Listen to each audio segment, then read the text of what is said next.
Gusto crew, the Gusto kids.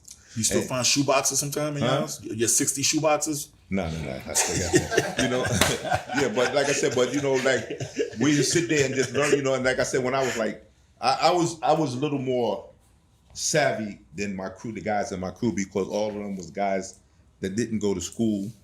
They dropped out of school. They wasn't a thinker, you know, and all that. I was a little fortunate. I had a scholarship for gymnastics, and I went all the way to 2 years of college. Oh, okay.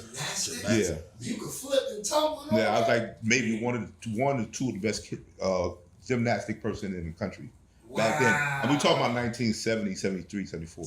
But like I said, me staying in school for 2 years of college, getting educated, and then being in the street and getting street educated, I had the ups on a lot of guys on the street trying to think of how to get money. You know, first of all, he got an 8th grade education. He's never outthink me.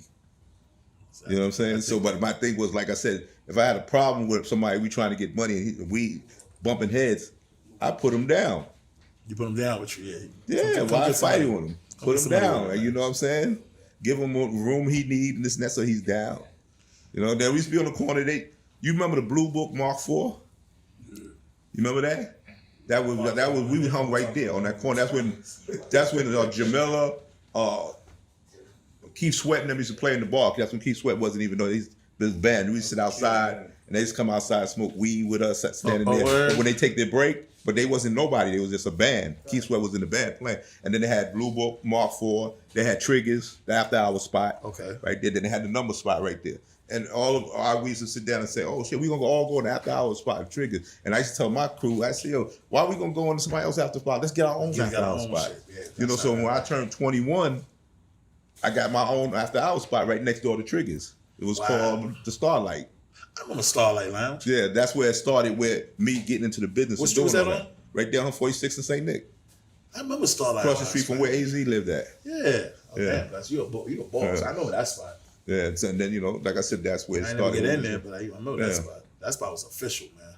So I'm gonna talk. This is when you fooled me. You fooled me big in Rucker. It used to be packed, bro. I'm just starting. We was playing. Gray was playing 17. I stopped playing ball. I started running around in the streets. The park was crazy packed, and I used to never.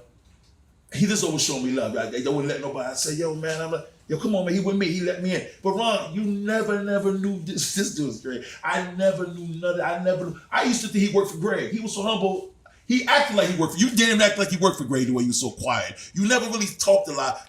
I've been I was partnered with Greg since the thing started. I never knew that. Remember when we had Bob Law, rest in peace, when we had the Cardiac Kids in there? It was crazy. So I'm gonna be honest with you, 55th changed my life. I even had a team 55th one year, Cardiac Kids at Bob, and we shocked the world. Remember Peter Shue? Yeah. It was crazy. And then I figured out, I was chilling in this bar, Ron, a couple months ago. He said, Gary, I was always a partner. Me and Greg did it together. I didn't talk a lot, but that's me and we did it together.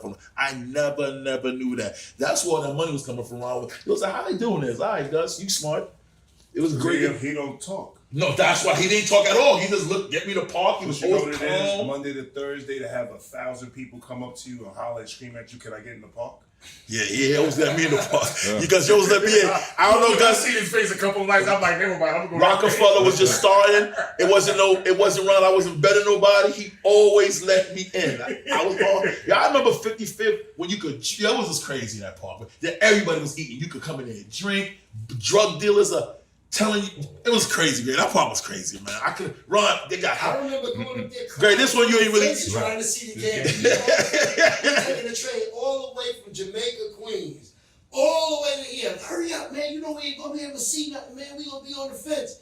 We get there, we climb all the way up the fence. And people holding with their hand, they're holding it, Ron. And Ron, the courts are crowded, the crowd is so into it, the guy coming to score, the people are running off the court. Remember Great Sonic? They're running off the court so they can lay the ball up, man. Right. Yeah, well, then Gus got smart. They start putting a police barrier. Put the barriers there. The barrier, right. That was security. They helped with the security. Like I said, I always was one that, like, Greg was the CEO, he was the face. Yeah, rest in peace. So, Greg was a good guy, man. Yeah, so that was like my thing is like, I don't need to shine all the time. You know what I'm saying? So like, listen, you do things. Like I said, when I told you Teddy Riley introduced me to Greg in 1974. Wow. And that's when I had the rooftop. Okay. Teddy brought Greg to me and said, yo, Gus, you know, so Teddy's like my little guard, we guard brothers kind of, because Willie's our godfather. Okay. Right? So Teddy's like, yo, Gus, this guy here, he got a basketball tournament. They was in 39th Street. And he needs... What year was this? 84. 84. So 55th started in 84. No, 55th started in 86. 86. Okay. Yeah. Okay. So, you know, and Teddy asked me to help Greg, you know, with the tournament. I said, well, you know, what you mean to help?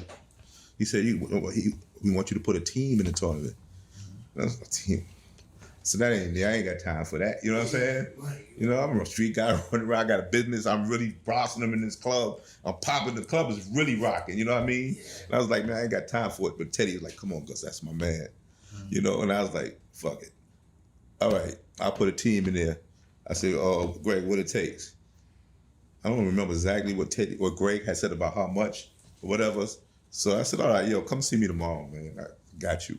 So I gave him some money, you know, for the team, for the tournament.